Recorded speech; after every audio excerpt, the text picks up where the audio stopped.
Par où commencer? Comment arriver à décrire quelque chose de central pour l'avenir, qui semble compliqué alors que c'est très simple en réalité? Pire encore, comment arriver à être entendu dans cette profusion exponentielle de vidéos et de partages sur les réseaux sociaux? Quand bien même ce que l'on a à dire est capital, a-t-on encore la possibilité d'être entendu? C'est ce que nous allons voir. Bonjour, je vais vous parler de la transvergence, une théorie de la pensée, une discipline intellectuelle longuement élaborée sur le site transvergence.fr. Je vais essayer de vous expliquer dans cette première vidéo pourquoi est-ce que la transvergence est apparue. Étant donné l'importance gigantesque du sujet et le nombre spectaculaire d'informations à développer, plusieurs vidéos sont prévues. En effet, mi-novembre, le site transvergence.fr a été créé. Il est donc logique d'accompagner cela de vidéos afin de rendre la compréhension plus facile et rapide. Vu la quantité considérable d'informations à lire que contient ce site, comme une base de données des grands de ce monde, des travaux réalisés en partie avec l'aide de l'intelligence artificielle, un glossaire complet, une plateforme collaborative, mais aussi une médiathèque et une rubrique dédiée aux contributeurs. Qui détient la vérité sur le monde? Quel modèle de société peut nous permettre de fonctionner tous ensemble de façon harmonieuse, agréable et pacifiste?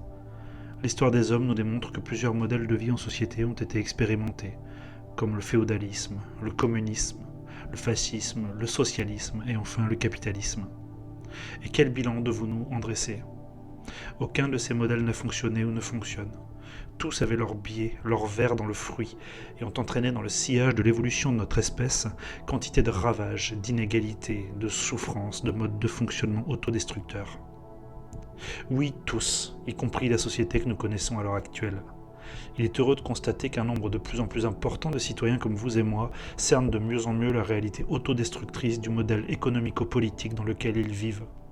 C'est une source d'espoir quand on peut observer de l'engagement, de la réflexion, du courage, de la prise de position et une soif de connaissance chez un nombre grandissant de personnes, pendant que d'autres, malheureusement, s'illusionnent, regardent ailleurs, embrassent avec ignorance toutes les dérives de leur époque.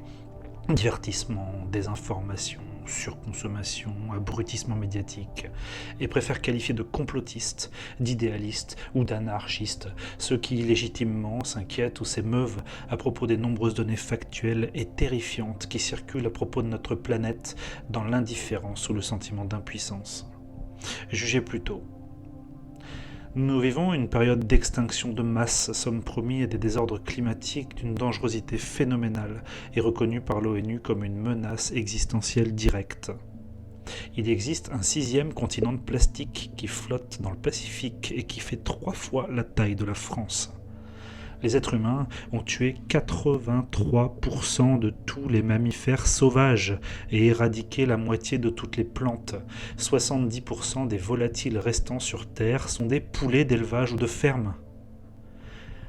Un système financier absurde au fonctionnement vampirique capte sans vergogne des fortunes délirantes dans la plus parfaite immoralité, tout en maintenant une grande partie de la population mondiale dans la précarité et dans la division, parfois dans l'esclavage et la guerre, avec la lâche complicité d'une oligarchie tantôt impuissante, tantôt corrompue et complice, mais toujours coupable, si ce n'est de fourberie, d'incompétence.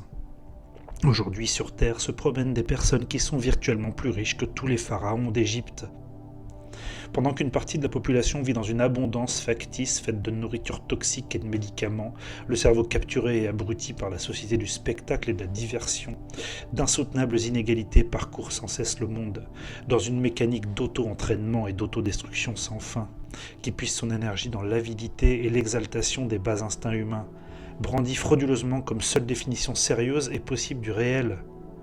La croissance comme objectif prioritaire, le développement économique et financier, considérés comme des fins en soi, alors qu'ils ne cessent de se nourrir de larmes et d'illusions, engloutissent le vivant jusqu'à la lie et nous conduisent à un insoutenable chaos dont nous pouvons désormais mesurer la progression chaque jour dans la complicité active des uns et l'ignorante indifférence des autres. Selon Jean Ziegler, sociologue et ancien rapporteur à l'ONU, nous sommes en capacité de nourrir 12 milliards d'êtres humains. Les victimes de famine sont donc assassinées. Près d'1 milliard de personnes ne mangent pas à leur faim et 30% de la population mondiale vit en situation d'insécurité alimentaire. Produit d'une convergence de décisions politiques honteuses et aucunement d'une fatalité. Ce seul argument suffit à invalider le cadre actuel de l'humanité, qui s'injurie elle-même chaque jour en perdurant dans cette infamie. Comme le disait Albert Einstein, l'homo-progrès n'aura aucun sens tant qu'il y aura des enfants malheureux. Notre espèce connaît une dissonance qu'il va falloir expliquer. Nous sommes capables d'observer des rochers en gros plan et en 8K sur une autre planète de notre système solaire. Nous sommes entourés d'écrans et d'ultra haute technologie, sommes capables d'aller à l'autre bout du monde en quelques heures, développons des intelligences artificielles surpuissantes et nous plongeons dans des mondes virtuels. Bref, nous sommes géniaux. Nous avons en tant qu'espèce un potentiel d'intelligence qui tient au sens propre du génie. Mais nous sommes en train de nous détruire. Nous fonctionnons en sous-régime, notre potentiel technique et scientifique est démesuré et sans commune mesure avec nos limites en tant qu'espèce vivante, qui n'a pas su progresser spirituellement à la même hauteur. Il convient de prévoir que si nous ne faisons rien pour changer, nous allons bien évidemment nous détruire à l'aide de notre propre potentiel, être dévorés par nos créations, être écartelés par nos propres contradictions et ensevelis sous notre propre consommation. Quand on se sent davantage concerné par l'achat d'un nouveau smartphone que par le fait que 900 millions d'êtres humains enfin dans le monde, quand on estime normal de déverser tout son temps de cerveau disponible dans une série ou un jeu, sans ne quasiment rien concéder au sujet qui implique le commun et l'avenir, ou quand on arrive à utiliser son esprit de façon brillante pour rapporter de l'argent à une entreprise, mais qu'on se sent inapte à apporter sa contribution à l'avenir du monde, comment peut-on être en mesure de vraiment comprendre la transvergence ? C'est le défi qui est devant nous. Les forces actuellement en place sont naturellement hostiles à tout changement d'un monde qui leur est si profitable sous sa forme actuelle, et après eux, le déluge. Quant aux logiques et aux dynamiques en place, elles sont en train d'abrutir les masses et de les rendre inaptes à réagir. Inaptes à s'extraire de cette cage dorée et de mettre en place les dispositions propices à éviter une autodestruction de la civilisation à moyen terme. Trop occupées qu'elles sont à scroller sur TikTok ou à commander Uber Eats, dans les rares fenêtres restantes où elles ne sont pas contraintes à sacrifier leur journée à un employeur afin de pouvoir payer leur loyer. Assurément, nous vivons une période sombre de l'humanité, tant les souffrances qu'elle cause sont insultantes face au génie de notre espèce, tant cette réalité factice est une farce et une honte réformable par la simple prise de conscience, la simple décision résolue, massive et pacifiste d'une population réveillée, consciente de son réel pouvoir de changer le monde. Alors oui, pourquoi vouloir changer le monde ? Et pourquoi vouloir faire la transvergence ? La réponse vous paraîtra peut-être provocante ou triviale, peut-être parce qu'on n'a plus le choix, sans même évoquer la splendeur que ça pourrait représenter. S'il fallait résumer la transvergence en des mots simples, cela consisterait à mettre en place à l'échelle mondiale un nouveau système de pensée dans lequel ce sont les citoyens qui dirigent l'avenir du monde. En ce sens, la transvergence est la pire des transgressions. Pourquoi ? À cause du pouvoir de son intention. Rendez-vous compte, un mouvement pacifiste, animé par l'amour de son prochain, rattaché à aucune religion en particulier, aucun pays, aucun parti politique, aucun syndicat. Un courant de pensée libre et ouvert à tous sans la moindre distinction, et qu'il suffit de comprendre et d'adopter de façon virale pour qu'il commence automatiquement à exister.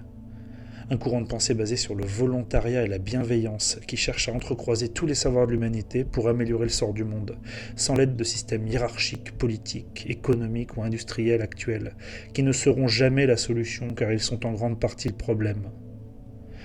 L'amour et la spiritualité doivent être les premiers guides de notre espèce, et toute la beauté de la transvergence est de reconnaître que cet amour est une force primordiale surpuissante, qui dépasse tous les concepts et toutes les étiquettes que l'on s'acharne à lui adosser depuis des siècles. Il y a des forces sinistres et des forces lumineuses en chaque chose, chaque phénomène et chaque personne. Et passé cette prise de conscience, nous devons élaborer des stratégies pragmatiques et fonctionnelles pour que ce soit la lumière qui nous entraîne et entraîne l'avenir. Comment ? C'est ce que nous verrons dans la prochaine vidéo.